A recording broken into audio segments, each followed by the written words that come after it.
chaîne de la diaspora congolaise.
papo.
chaîne de la diaspora congolaise. Impression na nous ezali boni ndenge a tikibiso na pasi nanu ya liwa ya mwana na ye paye moko akufi. Impression nanga ya liboso ezali d'abord kopesa respect mingi, respect makasi na otala famille Chimanga totai kokunda mwana na bango Rosi Mukendi Chimanga lelo ezali kolo famille moko papa Fernand Chimanga Mukendi.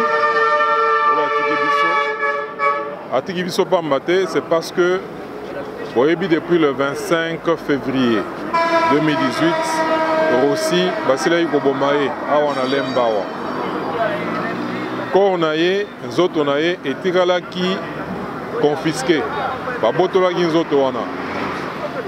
Alors famille batikali na matanga mikolo nyonso wana ti mokoloko rebimi après 84 jours.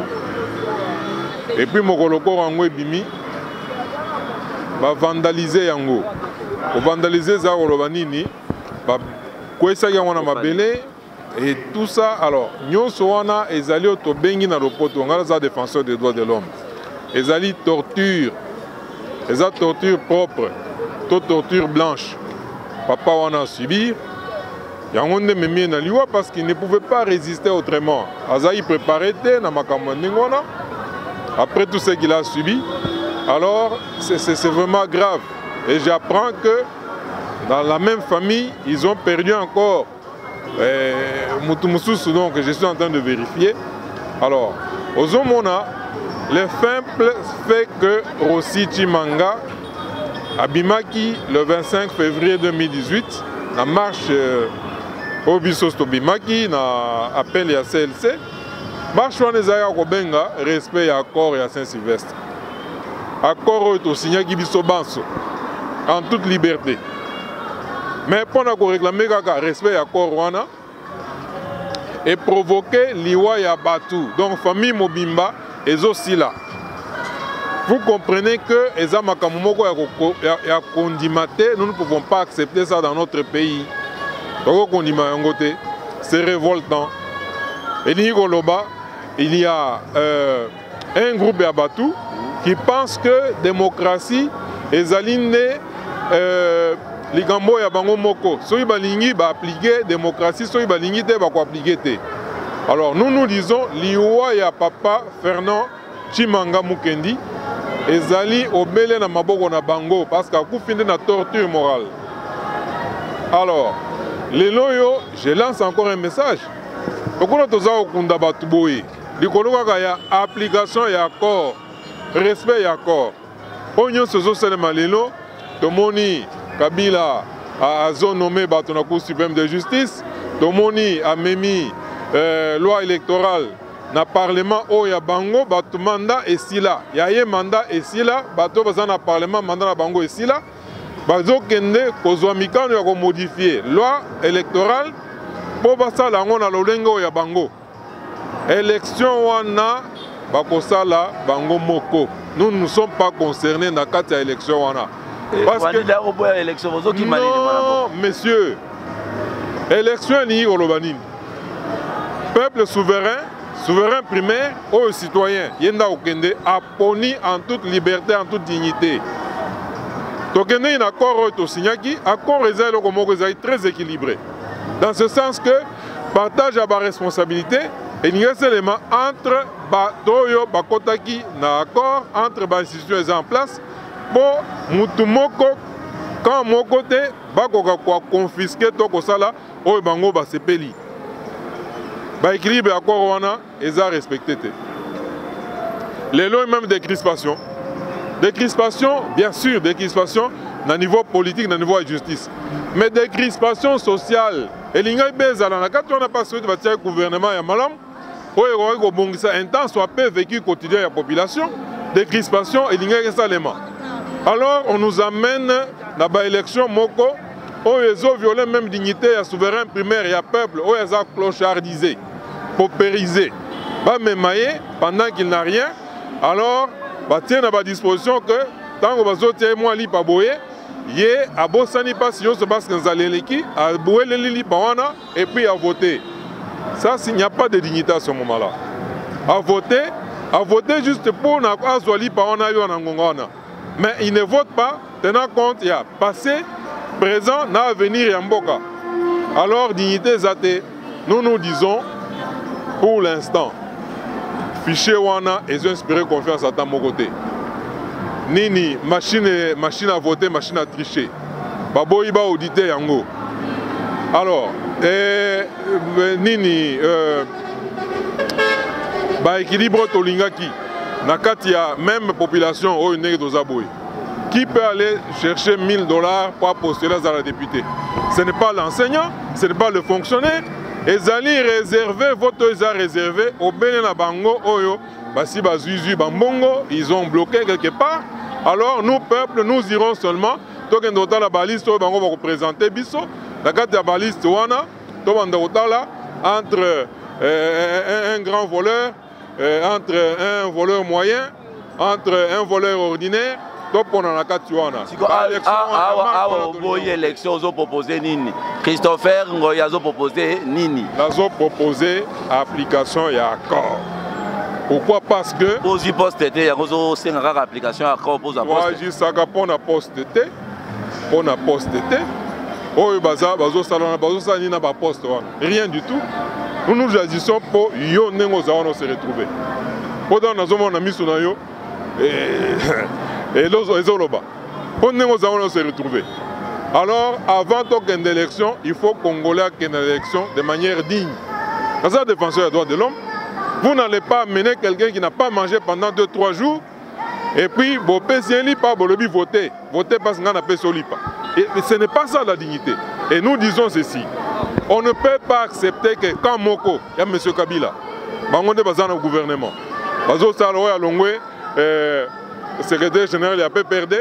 À quel ministère il y a intérieur. Et puis Moussou Zongeliwana. Alors, ce même camp-là, on est à Seni.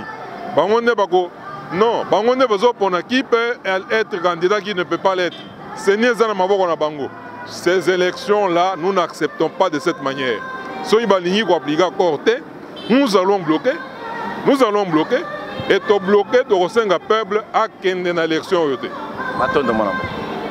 Je voudrais ajouter, tout en soulignant que peuple souverain primaire, Azana Makoki ya Kolongola, Batoyo Soya Lingi Bangote, même sans passer par les élections. Ok. Article 64, même sans, article 64, oui, vous savez ça. Même sans passer par les élections. Soya Balingi va faire l'aventure, on va faire ça. Bazo nommé Batona Bango, la Cour suprême de justice, Cour de cassation et tout ça.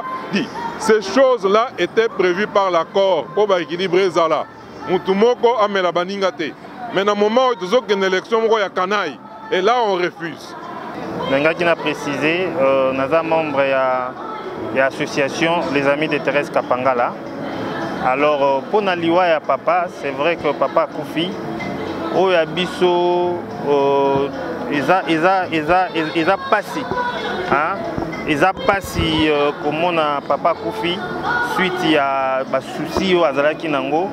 Le corps y a aussi Mukendi, ça qui 3 mois na kati ya morgue ya hôpital général ex maman yemo na ba incertitude wana oyo famille bagité soki corps ezali à chaque fois bando kende kuna bandai ko yeba te so corps ezalaki et puis na ba rumeur nyonso bat bandai ko lobaka corps ici ba kunda et tout consort na suite ya souci wana nde sali que papa et memaye na liwa même le médecin ont dit ils ont choc wana nde sali que azo problème wana et puis yango ememi na liwa. Alors biso tolobaki pona ko honorer mémoire ya Rossi Mukendi pe na bayo nyonso bakufi tolobaki tokotika komba ote tokokende tina suka lokola bango bakufaki pona ko bunda pona koluka liberté ya peuple congolais et puis ko boya le pouvoir qui est en place, pouvoir où ils sont en place na makambo nyonso do salama yango biso pe to continuer combat wana pour que to ke nango na suka soki to longi nde to koloba ete liwana bango ezalaki pamba te ezalaki na tina. Bon, merci tout d'abord tozana na passe na mutema tozolela papa akauti kokufa ya passe là longtemps bazalaki sous na matanga ya Rossi papa lisusu akufa akei ba comprendre déjà stratégie na kin déjà totimbeli bango bake lisusu bayo boma lisusu Luc passe toujours na mutema tozo continuer toujours kolela stratégie bango baolingela biso pe tozana bango mayele tolemba bango te après kokunda papa ya Rossi tozana bango na sima bazoli biso déjà stratégie ya kotumbaka banda kuna biso droit de l'homme ezomona te o bango bazosala tant biso ba activiste tokotelema toloba ekomi biso ba problème biso ba kolona biso mtozo bomba mboka mais o bango bazosala est-ce que droit de l'homme ezo contacter bango te makambo bango bazosala papa tozana passe nazo koka koloba te passe eza makasi na mutema.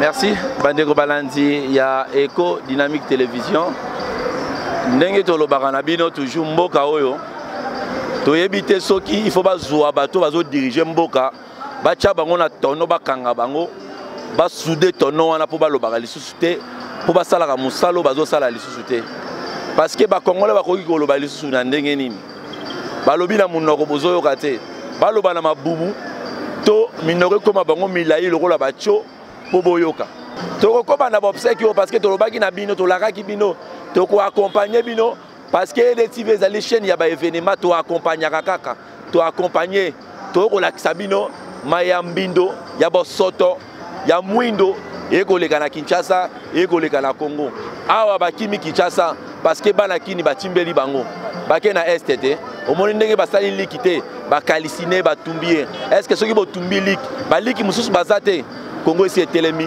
bo changer de mentalité bo changer ndenge ya kosalela bino batimbeli bino toko koba merci na bino otika malamu. Télévision, la chaîne de la diaspora congolaise.